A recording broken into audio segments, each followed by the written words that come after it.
여러분, 이 복이라는 말을 좋아하시죠? 복 싫어하는 사람이 있을까요? 없을 것 같습니다. 복을 워낙 좋아해서 이 복이 들어가는 낱말도 꽤 많습니다. 복권, 또 뭐가 생각나세요? 복덩이, 복덕방, 공인중개사 요즘 사무소라고 부르지만 우리 전통적으로 복덕방, 거기 복이 복자입니다. 그리고 복음도 있어요. 복된 소식인 거죠. 모두 이 복자가 들어가 있습니다. 이곳 조촌동의 어느 카페에 가면 바리스타 분이 이렇게 한자로 복을 그려서 음료를 해줍니다. 그러니까 복 드립니다. 복 받으세요. 라는 마케팅인 거죠. 저기 가면요, 복을 들이키는 그 묘한 좋은 기분이 듭니다. 복을 싫어할 사람이 없고 저마다 복을 기대합니다.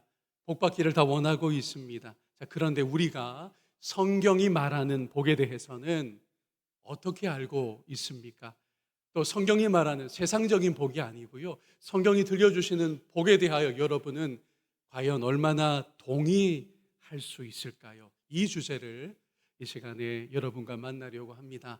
아브라함에게서 출발하겠습니다. 하나님은 아브라함에게 너는 복이 되거라, 오늘 본문 창세기 12장 2절에 나와 있었어요. 너는 복이 되거라 라고 명령하셨습니다. 하나님의 백성은 적용하자면 세상에 어떤 사람들이라고요? 복이 되는 사람들인 것입니다. 아브라함은요, 믿음의 조상이라고 불립니다. 동시에 그는 복의 조상, 복의 근원이기도 합니다. 하나님이 그를 택하셔서 부르실 때 이렇게 말씀하셨으니까요, 오늘 본문 2절에서 우리가 확인했으나 3절도 읽어보겠습니다. 너를 축복하는 사람에게는 내가 복을 베풀고 너를 저주하는 사람에게는 내가 저주를 내릴 것이다. 땅에 사는 모든 민족이 너로 말미암아 복을 얻을 것이라 하신지라. 아멘. 세번역 성경이라 조금 엮어서 읽었습니다. 그러니까 아브라함이 복을 받아 챙기고 누리는 그런 삶으로 부름받았다기보다는 방향이 달라요. 아브라함은 이 수준이 다릅니다. 아브라함 때문에 모든 민족이, 온 세상이 복을 받는 그 방향, 그 비전으로 아브라함의 생애가 택함을 받은 것입니다. 그래서 하나님은 아브라함에게 복을 명령하셨습니다. 너는 복이 되거라 라고 명령하셨습니다.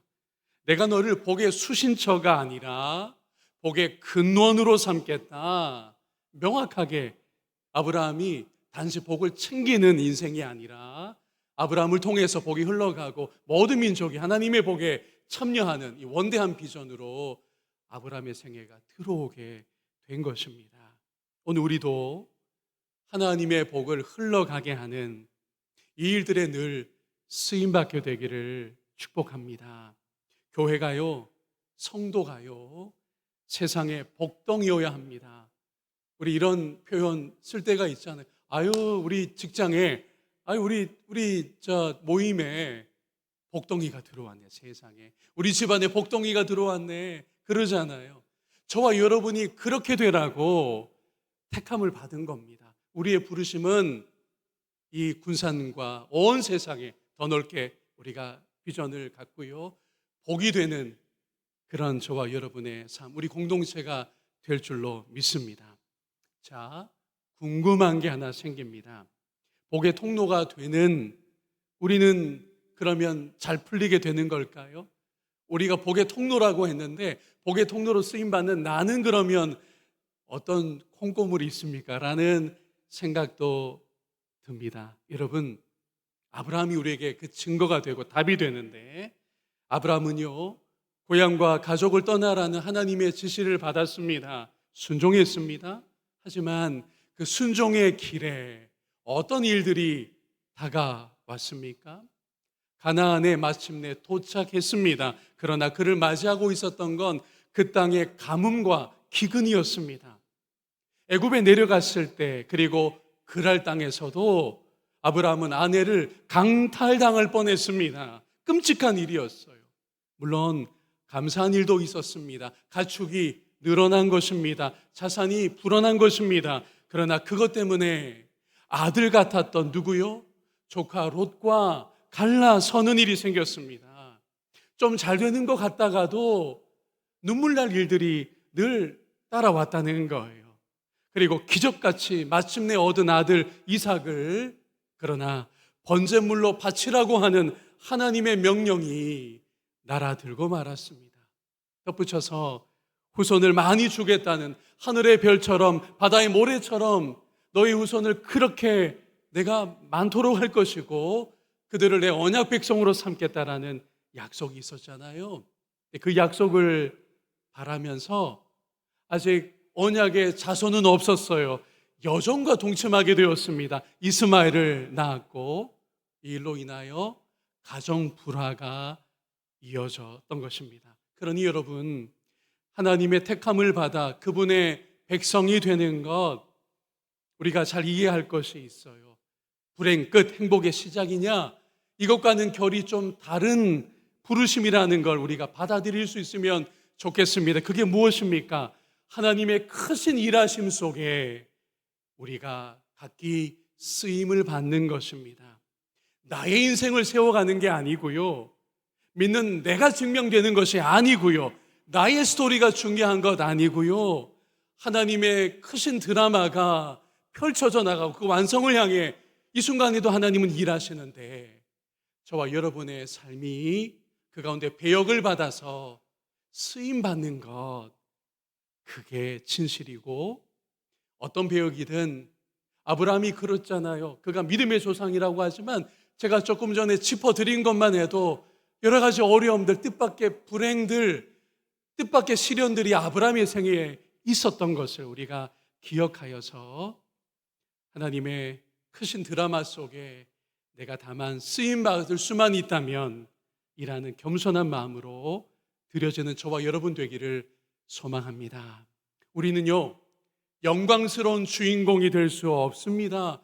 주인공은 오직 하나님 한 분뿐이십니다.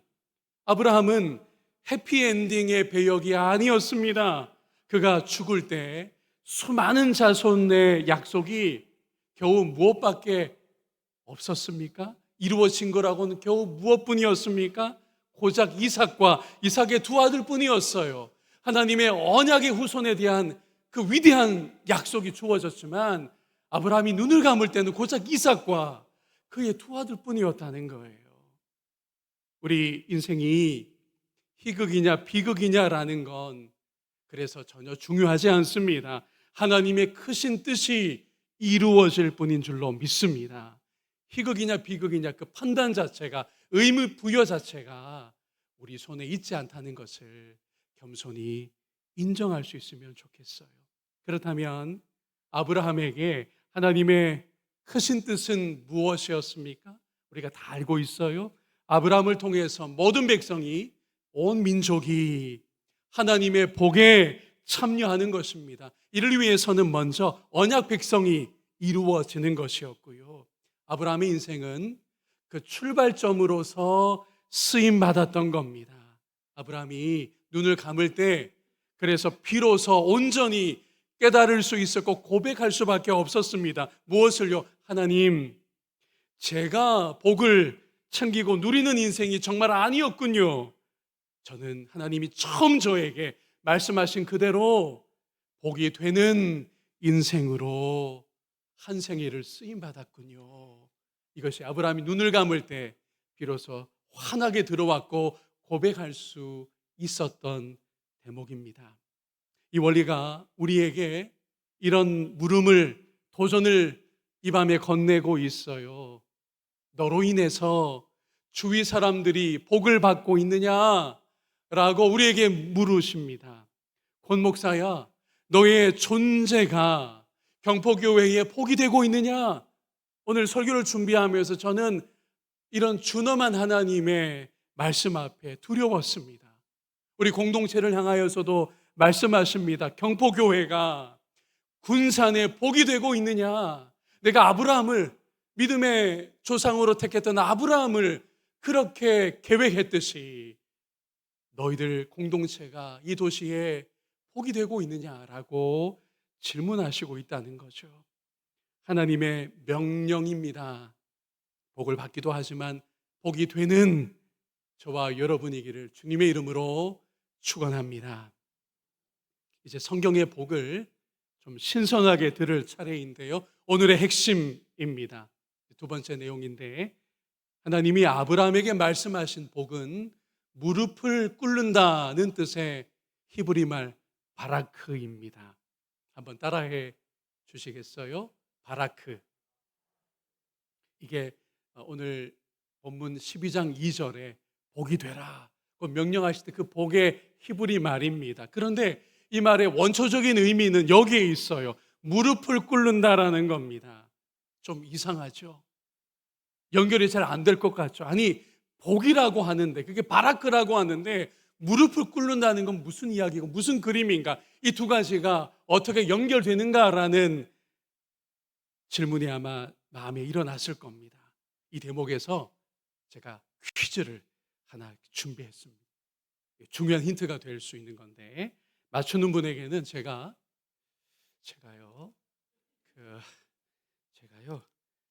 사탕을 하나 허브 캔디입니다.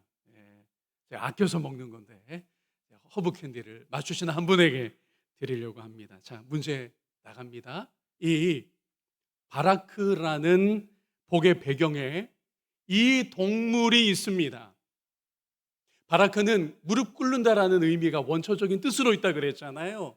우리가 이제 바라크의 복의 그 핵심으로 들어가고 있는데, 이 복의 배경에 이 동물이 있어요.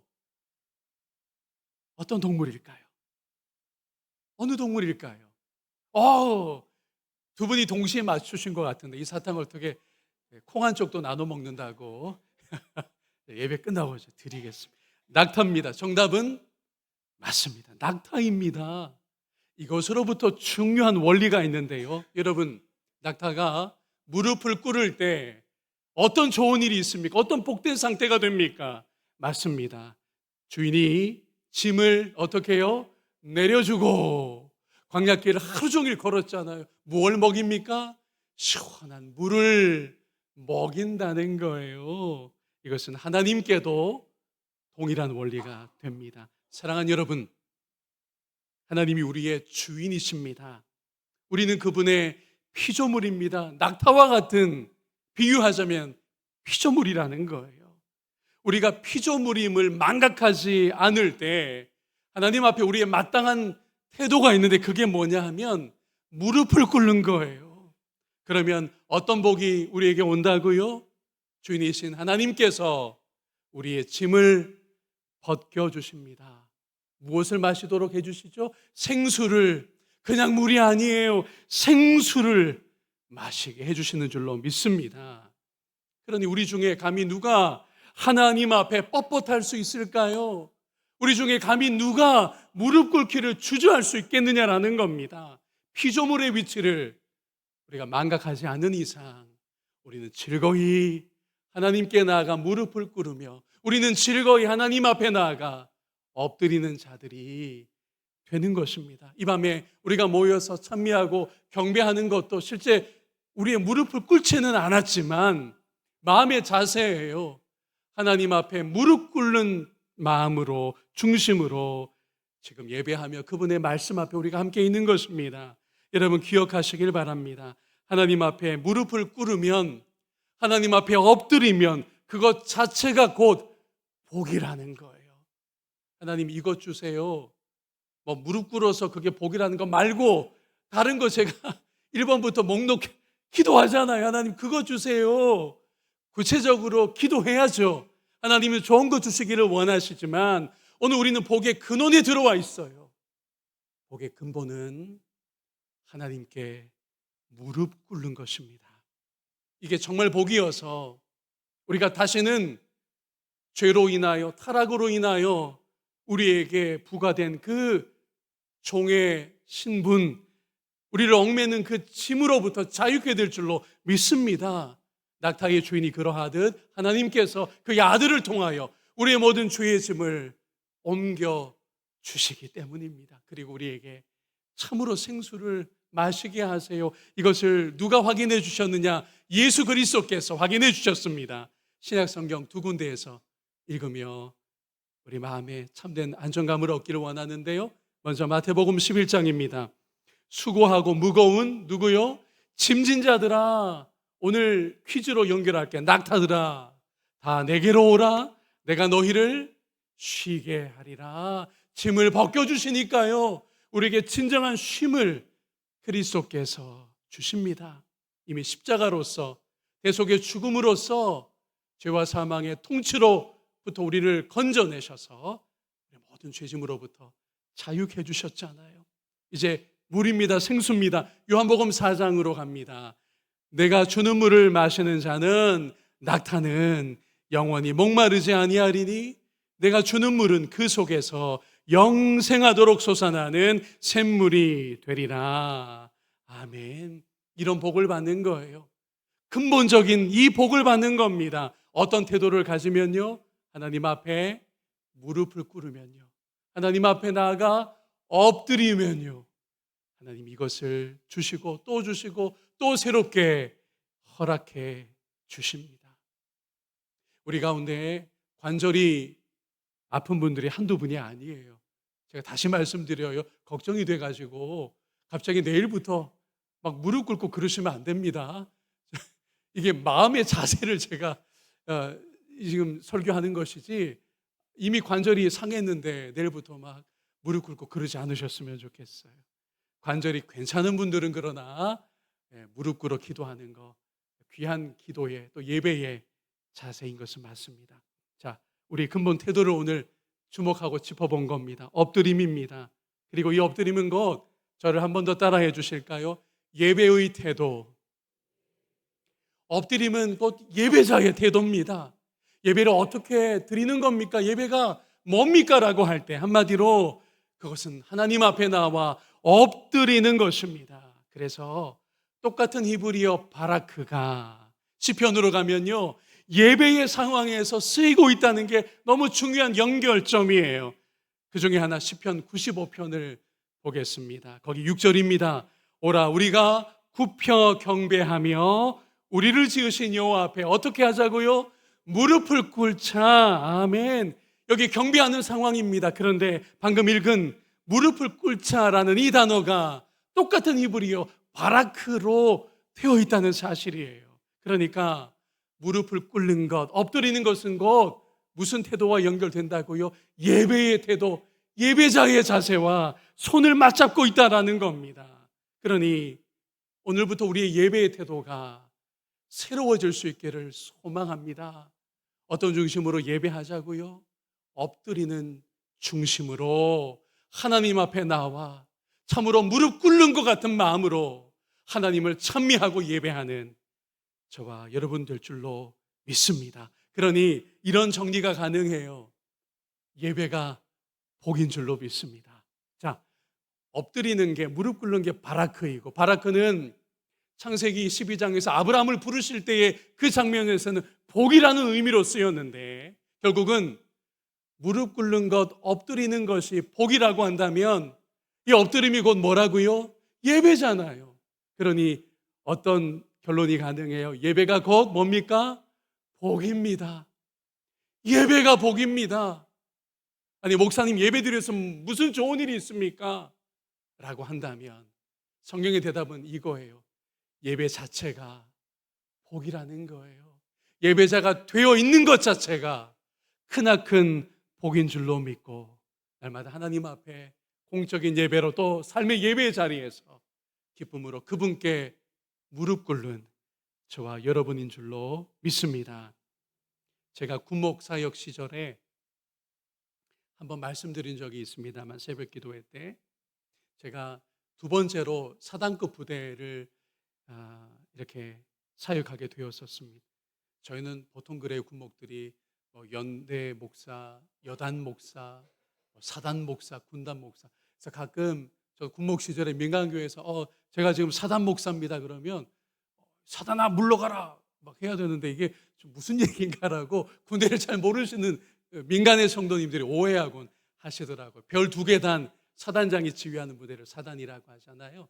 제가 그 사단을 2번 이렇게 근무를 했었습니다. 두 번째 이제 사단이었는데, 제가 이 일화를 한번 소개한 적은 있어요.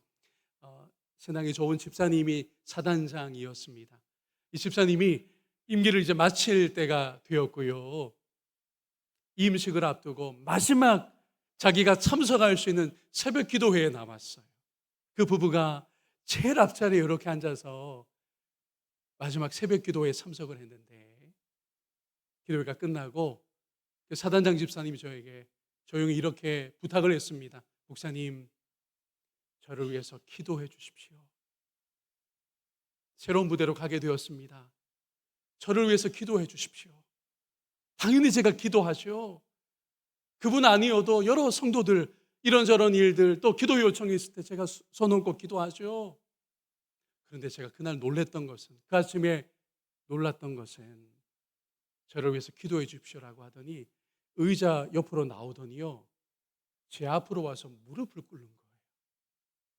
별두개 사단장이 제가 기도가 필요합니다 라고 하면서 무릎을 꿇는 거예요. 그 아내 되는 분이 권사님이었어요. 권사님도 같이 나와가지고, 목사님, 저도 무릎 꿇을게요. 제가 그 두 분에게 한 손, 또 다른 손 얹고, 제가 군목 20년 사역했잖아요. 가장 뜨겁게 기도하고, 기도하는 저도 너무 가슴에 벅차서 제가 지금 무슨 말로 기도하는지 모를 만큼 그렇게 기도했던 너무도 아름다운 아침이었습니다. 그분이 그 다음에 간 곳은 진급이 안 되는 자리였어요. 이미 그때 경쟁에서 밀리기 시작했었습니다. 하나 더 별을 다는 건 어려웠었는데요. 제가 그 자리가 어느 자리라고 말씀드리진 않겠어요. 거기에 가서 정말 예외도 이런 예외가 없었어요. 거기서 진급을 했습니다. 거기서 진급을 해서 군단장 나갔어요.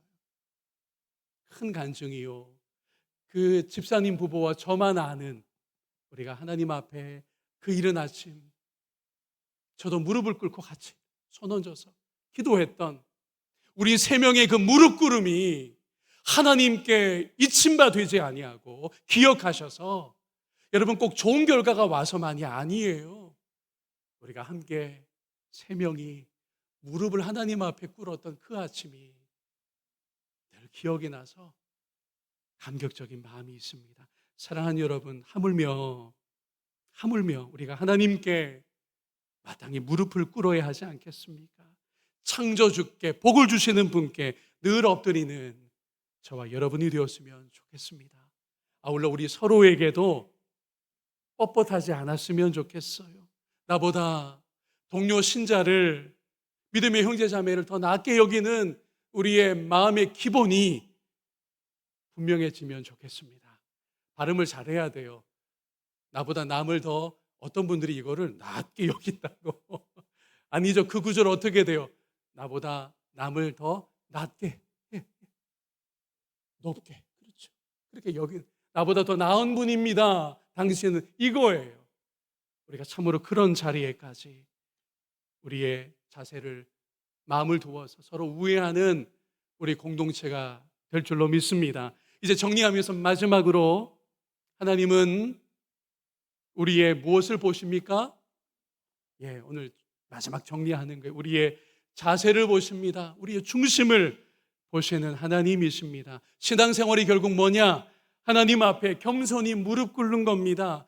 이 마음의 중심이 조금 더 흐트러짐이 없는 분이 있다면 그분은 신앙생활을 잘하고 있는 거예요. 하나님이 인정하는 신앙생활 중에 있는 겁니다. 복된 길이고요, 마음이고요. 그러니 하나님이 무엇을 내게 복으로 주실까?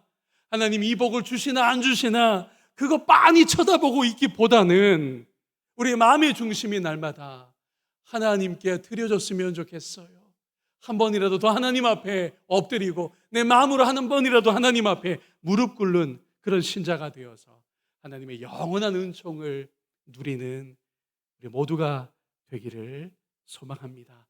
그러므로 이제 마무리입니다. 오늘 성경의 복을 통해서 우리가 복을 다시 정의하게 되었어요. 우리는 더 이상 통속적인 복이 아닌 엎드릴 복에 복의 사람으로 살아가기를 원합니다. 저를 한번 따라해서 해주실까요? 엎드림이 복입니다. 한자가 바뀐 거예요. 통상 말하는 그 복이 아니고 우리는 엎드림의 복으로 하나님 앞에 이미 택함 받았고 그런 믿음의 길 위에 있는 것입니다. 무엇이 복이라고요?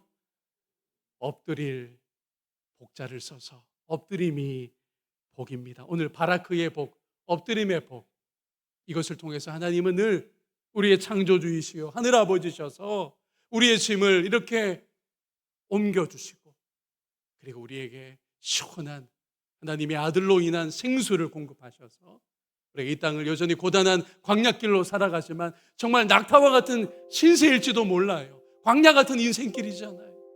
그런 우리에게 하나님께서 이 참된 복과 위로와 소망으로 늘 인도해 주실 줄로 믿습니다. 그 복 가운데 참여하고 그 복을 더 주변에 알려주시고 그 복의 통로로 쓰임받는 우리 모두이기를 주님의 이름으로 축복합니다.